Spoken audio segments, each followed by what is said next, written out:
Graça e paz do Senhor Jesus, queridos. Você que está em casa, que bom ter você conosco, cultuando ao Senhor. E eu gostaria, amados, que nós abríssemos a palavra de Deus no livro do Êxodo. Aleluia. Livro do Êxodo. No capítulo 2. Versículos 24 e 25.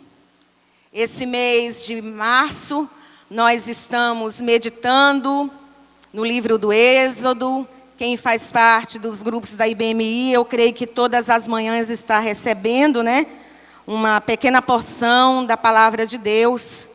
E nós vamos aqui relembrar algumas lições que nós temos aprendido com essas meditações, com essas reflexões. Êxodo 2, 24 e 25. Diz assim a palavra do Senhor: Deus ouviu o gemido deles e lembrou-se da sua aliança com Abraão, com Isaque e com Jacó. E Deus viu os filhos de Israel e atentou para a situação deles. Amém? Pai, nós bendizemos o teu nome por tua palavra, que nunca volta vazia, mas sempre faz aquilo para o qual ela foi destinada.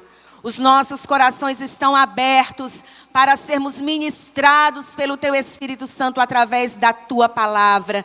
E que nesta manhã, cada um aqui saia com a sua porção. Em nome de Jesus, para a glória de Jesus nós oramos. Amém. Podem assentar, queridos. Deus ouviu e viu tudo. Diga, Deus ouviu e viu tudo. É por causa da máscara? Fala com mais convicção. Deus ouviu e viu tudo. E Ele não gostou. E Ele vai descer para resolver. Aleluia. Queridos, quando nós passamos pelo livro do Gênesis, o que é que nós vemos? Nós vemos a criação do homem e nós vemos também a queda do homem que Deus criou. E que colocou como coroa de toda a sua criação. Mas no Gênesis também Deus faz uma promessa. Que Deus levantaria um que esmagaria a cabeça da serpente. Aleluia. E no decorrer do livro do Gênesis, surge a pessoa de Abraão, o homem que Deus escolhe para fazer dele o pai de uma grande nação. E através da descendência desse homem, chamado Abraão, viria o Messias. Mas Deus diz, a tua descendência passará 400 anos no Egito. Depois eles sairão com grandes despojos. Então no Êxodo, nós já vemos aqui o plano de Deus para o resgate desse povo, que é descendência de Abraão, de Isaque e de Jacó. E Israel é chamado por Deus em Êxodo 4:22, como o meu filho primogênito. Olha que privilégio. Deus chama Israel de o meu filho primogênito. E quem é você e quem sou eu? Quem somos nós para dizer o contrário? Então Deus chama Israel de o meu filho primogênito. Mas Israel, aquela nação descendente dos patriarcas, está cativa no Egito. E o livro do Êxodo começa citando os cabeças das famílias que estão cativas no Egito. Ele cita pelo nome cada um dos filhos de Israel. E ele cita as suas famílias. Então a primeira lição que nós aprendemos é que Deus conhece aqueles com quem Ele tem aliança pelo nome. Aleluia! você não é mais um na multidão. Deus te conhece pelo nome. Então Deus conhece aqueles com os quais Ele tem aliança pelo nome. E tem mais, Ele tem interesse pelos teus filhos e tem interesse pelos filhos dos teus filhos. Ele tem interesse na tua descendência. Aleluia! E no verso 6 é dito: com o tempo morreram José, todos os seus irmãos, esses que são citados aqui, logo no capítulo 1. Mas o texto continua dizendo: mas os filhos de Israel foram fecundos, mesmo debaixo da servidão. Aumentaram muito e se multiplicaram e se tornaram extremamente fortes. Diga ao fraco: eu sou forte. Aleluia. De maneira que a terra se encheu deles. E aí nós precisamos entender uma coisa. Você e eu um dia vamos passar. Pessoas vêm, pessoas vão da nossa vida. O que permanece viva são as promessas. Há quem diga que quem tem promessa de Deus não morre. Não, nós morremos. O que não morre são as promessas. Aleluia. Uma geração profetiza, outra geração vive o cumprimento da profecia. O importante é cumprirmos o propósito profético. E qual é o propósito profético? Anunciar a Cristo até que Ele venha. Aleluia! Então esse é o teu tempo e o meu tempo de exercermos o ofício profético. Qual é o ofício profético da igreja? Anunciar a Cristo até que Ele venha. No versículo 12 diz que quanto mais afligiam o povo de Israel, tanto mais eles se multiplicavam e se espalhavam de uma maneira tal que os egípcios se inquietavam, se incomodavam por causa dos filhos de Israel. Então perceba, Israel não incomoda desde agora. Israel incomoda desde a sua existência, assim como a igreja. A igreja incomoda desde a sua existência. Mas as portas do inferno, da perseguição, da afronta, dos levantes, não prevalecerão contra o povo de Deus. Aleluia! Faraó começou a se sentir ameaçado. O povo egípcio começou a se sentir incomodado com aquele povo, que se multiplicava em número e em força. Eles começaram a se sentir incomodados com a força daquele povo, com o vigor, com a sua capacidade para o trabalho. E qual é a atitude de alguém que se sente ameaçado pelo crescimento do outro? Qual é a atitude? Oprimir, desprezar, hostilizar, maltratar, desgastar física e emocionalmente. Era isso que eles faziam ou tentavam fazer com o povo de Israel. Mas quanto mais eles oprimiam, mais o povo de Deus se fortalecia.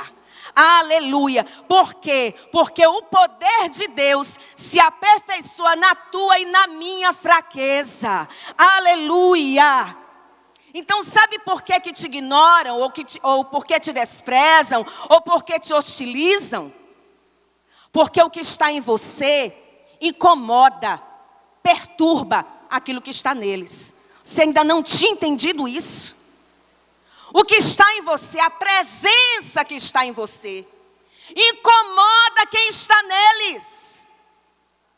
Mas maior é o que está em você, maior é o que está em nós, do que aquele que está no mundo. Então, quanto mais Faraó os oprimiam, mais eles se fortaleciam. Reforça a tua comunhão com Deus. Olha para quem está perto de você e diz, com convicção, reforça a tua comunhão com Deus. E hoje nós estamos começando uma nova campanha de jejum e oração com toda a igreja, todos os domingos pela manhã. Você vai entregar o seu café da manhã, amém? Vai entregar o seu café da manhã para o Senhor. É o jejum do café da manhã. Crianças juniores, adolescentes, jovens, adultos, anciãos, todos, pastores, líderes, membros, novos crentes, toda a igreja estará jejuando aos domingos pela manhã. Você vai começar a descobrir o poder do jejum e da oração na tua vida pessoal, na tua vida familiar, na tua vida ministerial, na tua vida profissional, na tua vida financeira, na tua parentela, na tua vizinhança. Amém? Quem aceita o desafio? Então, reforça a tua comunhão com Deus, porque à medida que essa comunhão com Deus é alimentada, a presença de Deus na tua vida se torna inconfundível. Não há como ignorar a presença de Deus que está em você. Eles podem até não gostar de você, mas não tem como ignorar a presença que você carrega. Aleluia! E você carrega ou carregará um peso de autoridade tão poderoso. Toma posse dessa palavra. Você carregará, alimentando essa comunhão com Deus, você carregará um peso de autoridade tão poderoso, que aonde você chegar, o que tiverem armado contra ti será desarmado. Aleluia! Eles só vão conseguir conspirar enquanto estiverem longe. Mas quando você chega, o céu chega junto. Aleluia. Eu vou repetir. No lugar que você chegar, o céu vai chegar junto. Aleluia. No lugar que você chegar, a presença do Altíssimo irá se manifestar. Aleluia. A autoridade da tua comunhão com Deus desfaz os planos de Satanás. Aleluia. Vai desarmar tudo que foi arquitetado contra ti, contra a tua família, contra o propósito de Deus na tua vida. Jeremias 1,19 diz: pelejarão contra ti, mas não prevalecerão. Porque eu sou contigo, para te livrar, diz o Senhor. Presta atenção. Para de se preocupar. Para de perder tempo com o que não interessa. Sabe o que é que interessa hoje? É a tua comunhão com Deus. O que interessa hoje é você gastar tempo com Deus. O que interessa hoje é você ser fortalecido em Deus e na força do seu poder. E ninguém qualifica ou ninguém desqualifica aquele que Deus aprova. Diga: ninguém desqualifica aquele que Deus aprova. Você não é perfeito. Você não é perfeita, mas você tem história com Deus. E é isso que importa. Aleluia. Você não é perfeito, você não é perfeita, mas você é um barro maleável nas mãos do oleiro. Aleluia. Como um vaso de barro nas mãos do oleiro. Assim sois vós nas minhas mãos, ó casa de Israel. Aleluia. Enquanto outros fugiram do tratamento, você se submeteu ao processo.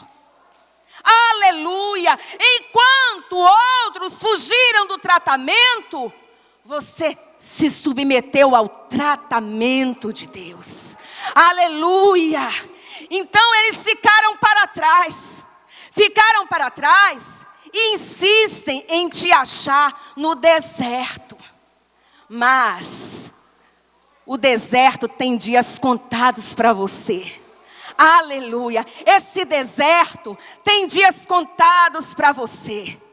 E o cativeiro, do cativeiro você já saiu de lá há muito tempo. E para lá você não volta mais. Vão ter que respeitar a tua história com Deus. Aleluia, eu vou repetir. Vão ter que respeitar a tua história com Deus. Vão ter que respeitar a tua história com Deus. Aleluia. Quando a mão de Deus está sobre alguém, Essa pessoa frutifica mesmo na crise. Essa pessoa multiplica mesmo em tempo de escassez. Essa pessoa adquire resistência mesmo na adversidade. Aleluia! O que vem contra ti irá provocar em você resiliência. Aleluia! Manifestará o poder de Deus na tua fraqueza. Presta atenção. O nível de batalha que você enfrenta revela o teu potencial para o combate. Revela que tipo de soldado é você. Esses desafios que você enfrenta hoje irão respaldar o testemunho do teu milagre amanhã. Creia nisso. Eles estão te dando estrutura, maturidade para você experimentar o milagre amanhã. Porque Ele é quem adestra as suas mãos para a peleja e os seus dedos para a guerra. Aleluia! E naquele cenário tão desfavorável, naquele cenário de ameaças, surge a providência de Deus. Olha só, Êxodo 2:5. Eu acho que o inimigo já estava desconfiado. Esse povo está crescendo muito. E ele só lembrando da promessa lá do Éden, né? Da promessa para nós, a ameaça para ele, né?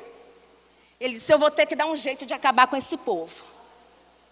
Então, aqui em Êxodo 2:5, olha o que é que diz.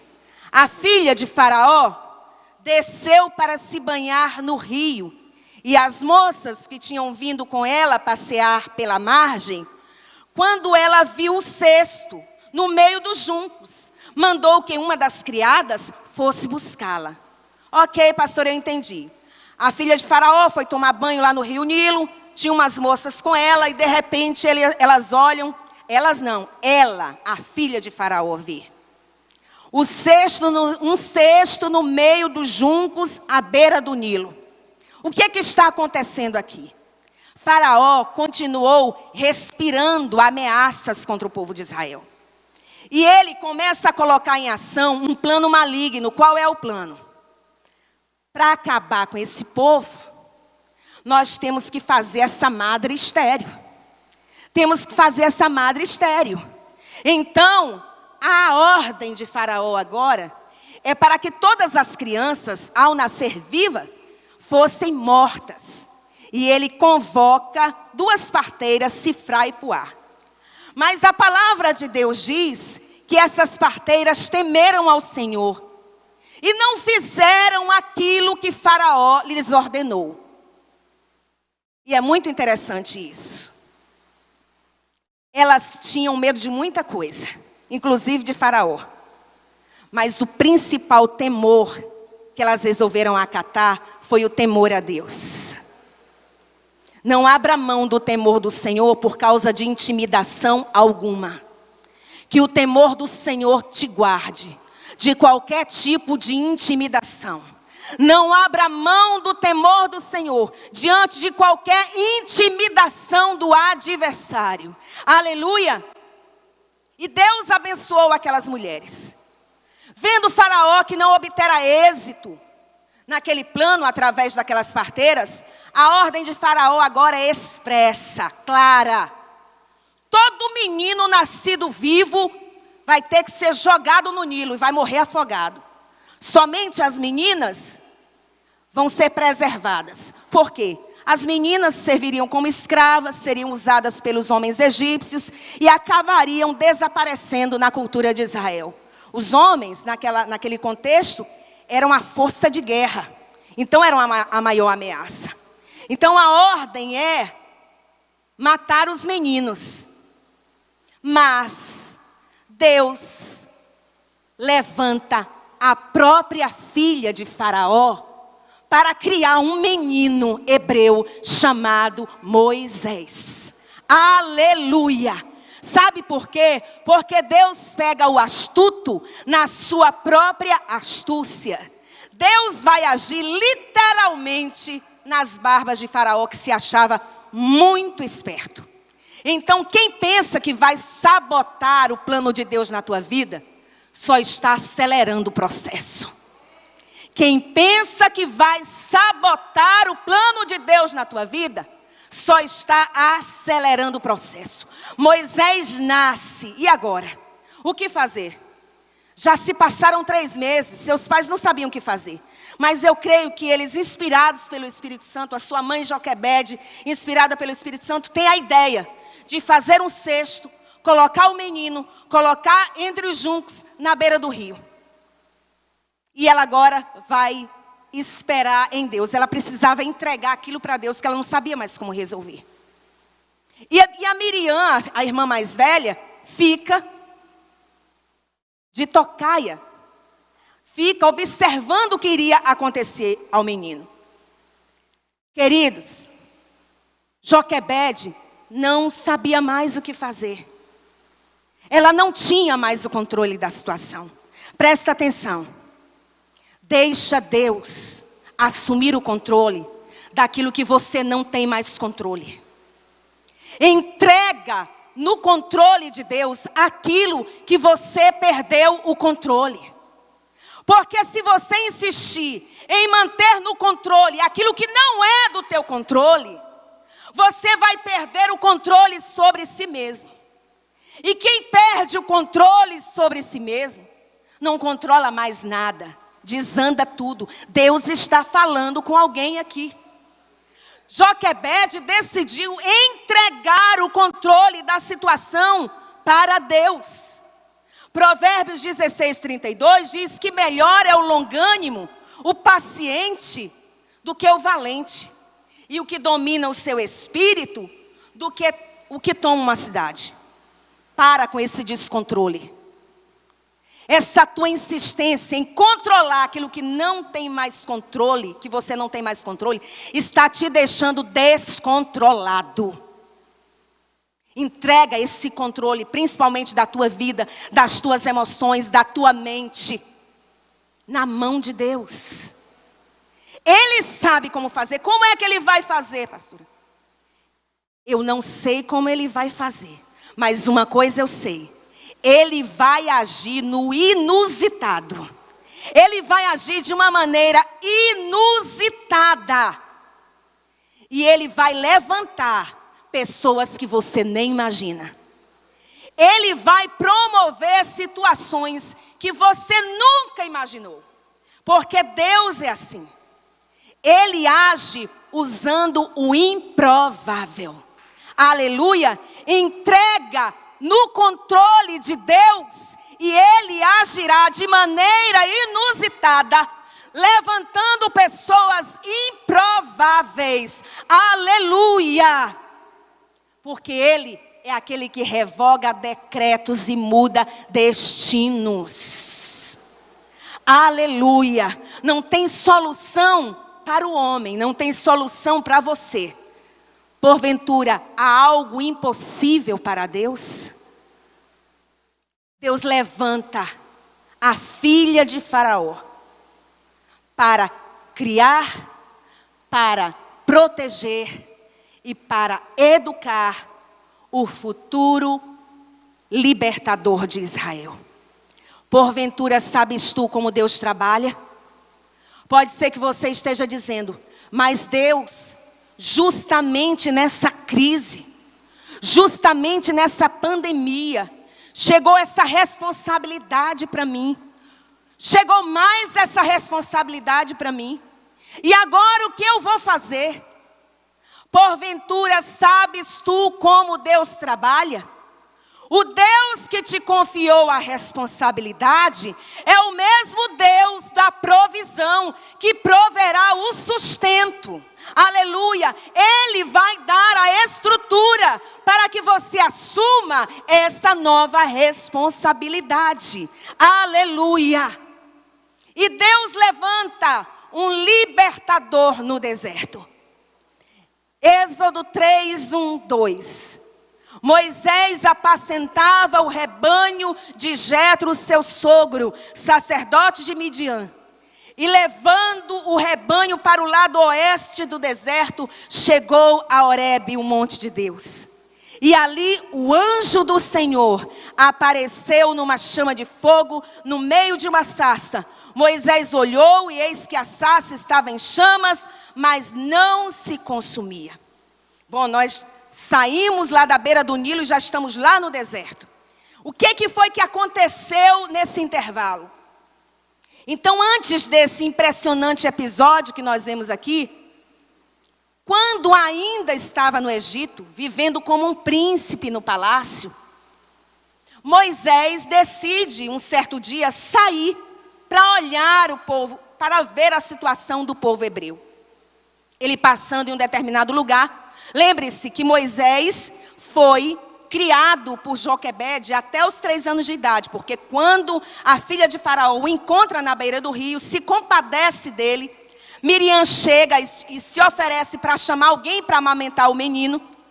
E a mãe, Joquebede, é incumbida dessa responsabilidade, ainda recebe um salário por isso. Olha Deus agindo no inusitado. Aleluia! Agindo de maneira inusitada. E certamente durante aquele período que Moisés passou com sua mãe, com a sua família biológica, ele foi ensinado acerca do Senhor, do Deus único e verdadeiro, e que provavelmente ele seria o libertador daquele povo. Então, naquele dia que Moisés, já adulto, sai do palácio para olhar a situação do povo hebreu, ele vê um egípcio maltratando um hebreu. E ele se mete na confusão, ele toma as dores. E ele acaba matando o egípcio. Em Atos 7, 25, Estevão diz que com aquela atitude, Moisés achou que os hebreus veriam que ele era o libertador de Israel. Quando ele matou o egípcio, ele imaginava que os hebreus iriam considerar de que ele seria o libertador de Israel. E esse, queridos, é o problema da juventude. Moisés é muito jovem ainda quando isso acontece. E esse é o problema da juventude. Todos nós aqui, uma parte, já fomos jovens e tem outros jovens aqui. Eu ainda sou meio jovem, né? Então, o problema da juventude é isso. É o uso da força sem a maturidade. Então, é a empolgação sem a prudência. Os jovens têm a força, mas muitas vezes não têm a maturidade. Tem a empolgação, mas muitas vezes não tem a prudência. Moisés ainda não tinha estrutura para a missão que Deus lhe confiaria. Então, uma coisa é ser chamado por Deus. Outra coisa é ter maturidade para exercer o chamado. A maturidade, para que Moisés adquirisse maturidade, ele levou 80 anos. Eu espero que esse tempo não demore conosco. Mas, às vezes, a melhor escola para adquirirmos essa maturidade se chama deserto. E o deserto não é nada romântico. Não há como romantizar o deserto. Moisés é levado para o deserto de Midian. Lá ele se casa. E aquele príncipe que vivia de regalias no palácio, agora começa a tomar conta de um rebanho que nem é seu. É um rebanho terceirizado, é o rebanho do seu sogro. E talvez assim como Moisés, queridos, tenhamos que ser despojados de muitas coisas para valorizarmos aquilo que realmente importa. De modo que venhamos adquirir estrutura e maturidade para exercer o chamado. Moisés, todo empolgado, queria mostrar serviço para dizer que era chamado. Mas quando Deus escolhe, quando Deus prepara e quando chega a hora, Ele te acha até no deserto. Ele te acha na caverna. Ele te acha onde for. E quando Deus levanta, ninguém mais esconde. Então fica tranquilo. Quando Deus levanta, ninguém mais esconde. Aleluia. Eu só quero te lembrar que aquele deserto de Moisés foi a sua escola para lhe dar maturidade. E eu imagino que aqueles amigos de Moisés, aqueles amigos de palácio, aqueles amigos das vacas gordas, aqueles amigos dos banquetes, quando um procurava saber do outro sobre Moisés, e se algum deles tivesse passado ali por Midian, ia dizer: rapaz, está acabado.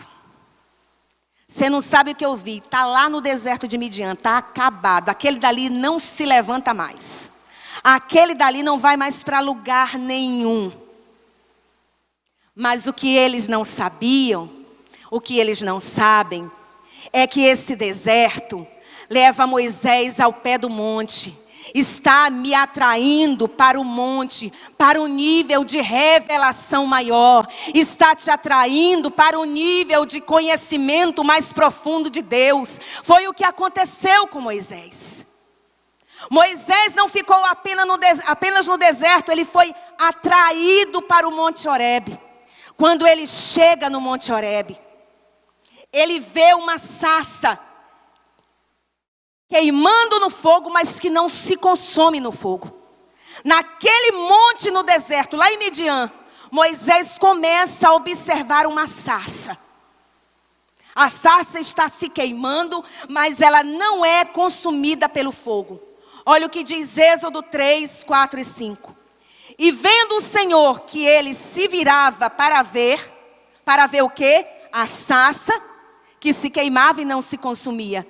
Chamou-o do meio da sarça e disse: Moisés, Moisés. Respondeu ele: eis-me aqui. Prosseguiu Deus: não te chegues para cá. Tira as sandálias dos pés, porque o lugar em que estás é terra santa. Aleluia. O que está acontecendo aqui? Provavelmente, aquela sarça representava a fragilidade do próprio povo de Israel. E aquele fogo que queimava ali, mas não consumia a sarça, era a própria presença de Deus protegendo a nação de Israel para que não sucumbisse diante do jugo de Faraó. Mas o que eu quero chamar a atenção para o texto nessa manhã é que aqui é o primeiro contato pessoal de Moisés com Deus. Ali ao pé do Monte Horebe, observando aquela sarça que se queimava e não se consumia. Moisés tem o seu primeiro contato com Deus. E quando ele tenta se aproximar, Deus brada, chama Moisés pelo nome. Fala para que ele tire as sandálias dos pés e que não se chegue mais, porque o lugar que ele está é terra santa. Ali Deus inicia um relacionamento com Moisés. E como é que Deus inicia um relacionamento com Moisés? E isso é uma lição para nós. Como é que Deus inicia um relacionamento com Moisés? Impondo limites. Todo relacionamento, ele tem que começar com limites. E eu aprendi com um professor meu, pastor Eduardo, que geralmente nós, quando conhecemos alguém, e isso também, lógico, foi ensinado pela minha mãe, mas é por causa da aplicação que ele fez. Quando nós conhecemos alguém, de primeiro nós levamos para a nossa casa, levamos para dentro do nosso quarto, a pessoa abre a nossa geladeira, entra assim na nossa cozinha, mexe nas panelas do fogão. Não. O primeiro contato é um contato de um certo limite. Então aqui, Moisés começa o seu relacionamento com Deus. E Moisés precisa entender que nesse relacionamento há limites. Um limite chamado santidade. À medida que ele fosse se santificando, ele iria se tornando mais próximo de Deus. Santificai-vos, porque amanhã Deus fará maravilhas no meio de vós. Ah, Deus é amor. Deus é amor, mas Ele é santo. E Ele coloca princípios nesse relacionamento. Deus não é quem você acha que Ele é. Deus não é quem você pensa que Ele é. Deus não é quem você fantasia que Ele é. Ele é o que Ele é. Ele diz, eu sou o que sou. Deus não é o que você pensa. Ele diz, eu sou o que sou. Deus não é o que você acha. Ele diz, eu sou o que sou. Então, ali é o primeiro contato. Mas esse relacionamento com Deus, ele vai evoluir. O seu relacionamento com Deus está evoluindo? Olha que as manhãs de jejum e oração é uma oportunidade para isso. O relacionamento de Moisés com Deus vai evoluir. E vai evoluir a tal ponto que em Êxodo 33:11 diz, e falava Moisés, e falava o Senhor com Moisés, face a face, como alguém fala com o seu amigo.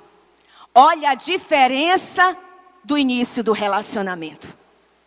Quando Arão e Miriam criticaram Moisés, e até disseram, lá em Números 12:6, será que Moisés acha que Deus só fala com ele? Nós também somos profetas? Deus também fala através da nossa boca? Quem Moisés pensa que ele é? Qual é a resposta de Deus para eles?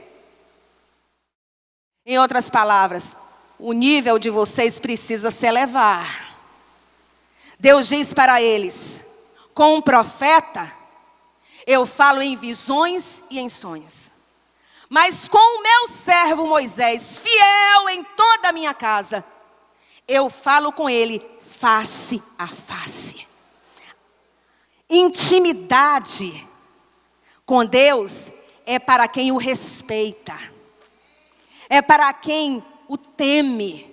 É para quem respeita a sua palavra, os seus princípios, os seus valores. Aleluia! O relacionamento de Moisés ali só estava começando. Mas vai evoluir. Pode ser que o seu também só esteja começando. E quem sabe o seu começa hoje, mas vai evoluir. Aleluia! Queridos, tem uma coisa interessante. Que esse meu professor fala, ele diz o seguinte, nos evangelhos, nós não vemos Jesus dizendo que ama alguém. Existe no evangelho Jesus fazendo uma declaração de amor para alguém? Não. Jesus não chega dizendo para alguém, eu te amo. Não existe isso nos evangelhos. Mas nós sabemos que Ele ama. Amém? E tem algo interessante. João é chamado em um dos evangelhos de o discípulo amado. Mas nós não vemos Jesus dizendo que ama João. Mas João é chamado de o discípulo amado. João era aquele que tinha a liberdade de encostar a cabeça no peito de Jesus. Nós não vemos isso com os outros discípulos. Eles chegando e encostando a cabeça no peito de Jesus. Mas João faz isso. Fez isso nos evangelhos. Então, o que isso quer dizer? Queridos, o judeu, ele diz que ama dando acesso. Uma maneira do judeu dizer que ama, ele geralmente não diz eu te amo. Sabe qual é a maneira do judeu dizer que ama alguém? É dando acesso. Nós sabemos que Jesus amava João por causa do acesso que João tinha a Jesus. Por causa da liberdade que ele tinha de acessar o peito de Jesus, de encostar a cabeça no peito de Jesus. Então o judeu, ele ama dando acesso. Jesus era judeu. E ele dava acesso a João, sabe por quê? Porque Jesus tinha acesso ao coração de João. João tinha acesso ao peito de Jesus, porque Jesus tinha acesso ao coração de João. Sabe por que você pode ter certeza que Deus te ama? Porque Jesus te deu acesso ao Pai. Você pode ter certeza que Deus te ama, porque o acesso te foi dado por meio de Jesus Cristo. Hoje você e eu temos livre acesso à presença de Deus, porque Jesus, Ele abriu o acesso ao Pai. Você e eu somos amados por Deus, porque através de Jesus, Ele providenciou o acesso à sua presença. Aleluia! Você e eu temos acesso. Mas que nível de acesso você vai ter a Deus? Você vai se contentar apenas com o culto da ceia? Você vai se contentar apenas com o culto online? Você vai se contentar apenas com as lembranças do que foi bom no passado? Ah, mas naquele tempo. O nosso Deus é o mesmo ontem, hoje e será eternamente. Ele te dá acesso. Agora cabe a você decidir que nível, que tipo de acesso você terá. É você quem decide se vai ficar apenas no átrio, se vai ficar no lugar santo ou se vai entrar no Santo dos Santos. O acesso foi aberto através de Jesus Cristo. Então, o que Tiago diz é que o acesso foi dado, Tiago 4,8. Agora ele diz, chegai-vos a Deus, e Ele se chegará a vós outros. Purificai as mãos, pecadores, santificai-vos. E vós que sois de ânimo dobre, limpai o coração. Rasgai os vossos corações e não as vossas vestes. E é isso. Naquele acesso, Moisés vai crescendo na intimidade com Deus. E ele recebe uma missão. Em Êxodo 3:10. Agora, pois, eu te enviarei a Faraó, para que tireis do Egito o meu povo, os seus filhos. Moisés agora tinha um acesso e ele também tinha uma missão. Você tem o acesso e vai decidir que nível de acesso você vai ter a Deus. Mas por causa da tua aliança com Deus, por causa do teu posicionamento em Deus, sabe o que é que vai acontecer? Deus vai mudar o cativeiro de alguém. Aleluia! Por causa da tua aliança com Deus, uma família será restaurada. Por causa da tua aliança com Deus, esse ministério vai andar, aleluia. Por causa da tua aliança com Deus, alguém será liberto. Por causa da tua aliança com Deus, alguém será curado. Por causa da tua aliança com Deus, alguém será transformado. Por causa da tua aliança com Deus, essa dívida será quitada. Por causa da tua aliança com Deus, portas irão se abrir, aleluia. Então aproveita o acesso. Olha para quem está perto de você e diz, aproveita o acesso. E entra, ele diz, com ousadia e intrepidez diante do trono da graça. A fim de que alcancemos misericórdia e achemos graça para sermos socorridos em tempo oportuno. Amém? Se coloca de pé em nome de Jesus. Aproveita o acesso. Através de Jesus Cristo você tem agora uma aliança com Deus. O acesso foi aberto. Então não se contenta em ficar só no átrio. Não se contenta em ficar só no lugar santo.